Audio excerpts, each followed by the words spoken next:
இந்து தமிழ் திசை நேயர்கள் அனைவருக்கும் வணக்கம். மக்களவைத் தேர்தல் 2024 முன்னிட்டு பல்வேறு மாநிலங்களின் தேர்தல் கள நிலவரம் குறித்து பார்த்து வருகிறோம்.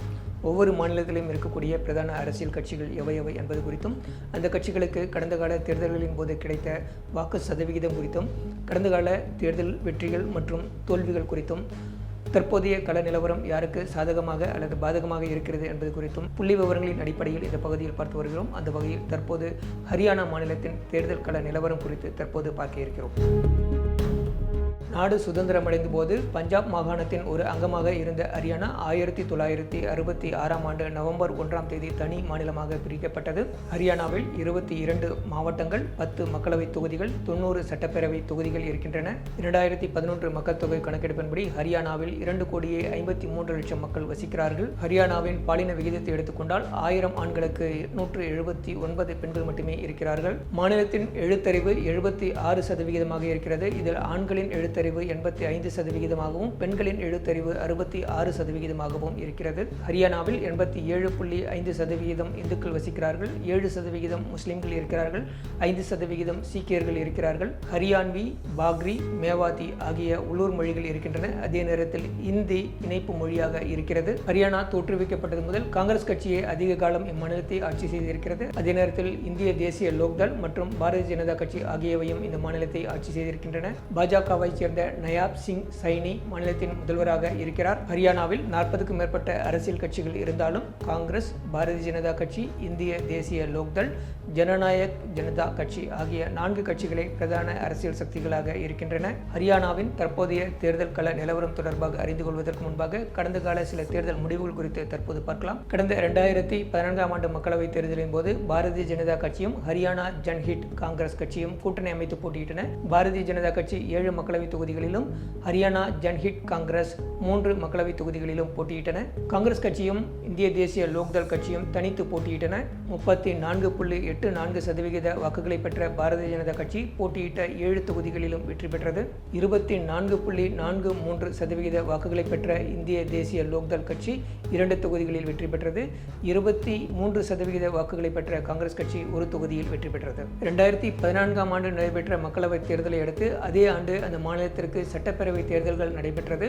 இதில் பாரதிய ஜனதா கட்சி, காங்கிரஸ், இந்திய தேசிய லோக்தள் ஆகியவை தனித்தனியாக போட்டியிட்டன. மொத்தமுள்ள 90 தொகுதிகளிலும் போட்டியிட்ட பாரதிய ஜனதா கட்சி 33% வாக்குகளுடன் 47 சட்டமன்ற தொகுதிகளில் வெற்றி பெற்றது. இந்த வெற்றியை அடுத்து பாரதிய ஜனதா கட்சியின் மனோகர்லால் கட்டார் மாநிலத்தின் முதல்வராக தேர்வு செய்யப்பட்டார். 24.11% வாக்குகளை பெற்ற இந்திய தேசிய லோக்தள் கட்சி 19 சட்டமன்ற தொகுதிகளில் வெற்றி பெற்றது.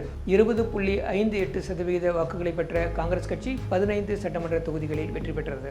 2018ஆம் ஆண்டு இந்திய தேசிய லோக்தள் கட்சியில் பிளவு ஏற்பட்டது. துஷ்யந்த் சௌதாலா அக்கட்சியிலிருந்து நீக்கப்பட்டதை அடுத்து அவர் தனியாக ஜனநாயக் ஜனதா கட்சி என்ற கட்சியை துவக்கினார். 2019 மக்களவைத் தேர்தலின் போது பாரதிய ஜனதா கட்சியும் காங்கிரஸ் கட்சியும் இந்திய தேசிய லோக்தளம் கட்சியும் தனித்தனியாக போட்டியிட்டன. ஜனநாயக் ஜனதா கட்சி ஆம் ஆத்மி கட்சியுடன் கூட்டணி அமைத்து போட்டியிட்டது. மொத்தமுள்ள 10 தொகுதிகளில் 7 தொகுதிகளில் ஜனநாயக் ஜனதா கட்சி போட்டியிட்டது, 3 தொகுதிகளில் ஆம் ஆத்மி கட்சி போட்டியிட்டது. இந்த தேர்தலில் 58% வாக்குகளை பெற்ற பாரதிய ஜனதா கட்சி அனைத்து தொகுதிகளிலும் வெற்றி பெற்றது. காங்கிரஸ் கட்சி 28.5% வாக்குகளை பெற்றது.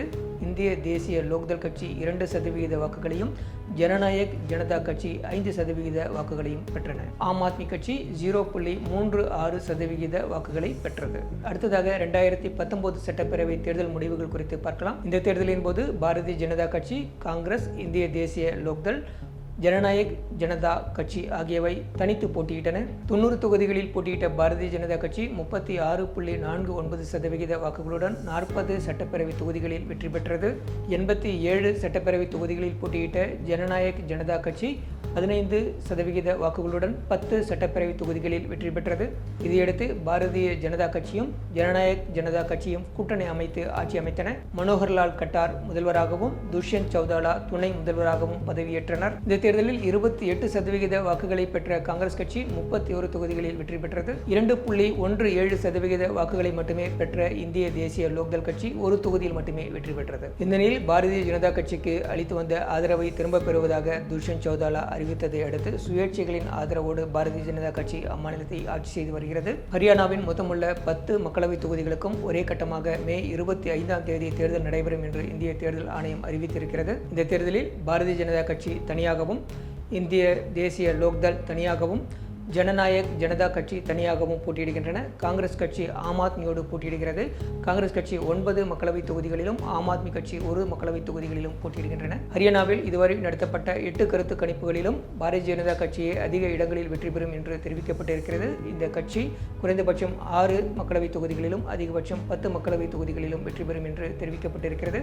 இந்திய அணி அதிகபட்சம் 4 மக்களவைத் தொகுதிகளில் வெற்றி பெறும் என்று தெரிவிக்கப்பட்டிருக்கிறது. பாரதிய ஜனதா கட்சி, காங்கிரஸ், ஆம் ஆத்மி கட்சி, இந்திய தேசிய லோக்தள், ஜனநாயக் ஜனதா கட்சி ஆகிய கட்சிகளின் தலைவர்கள் தீவிர தேர்தல் பிரச்சாரத்தில் ஈடுபட்டு வருகிறார்கள்.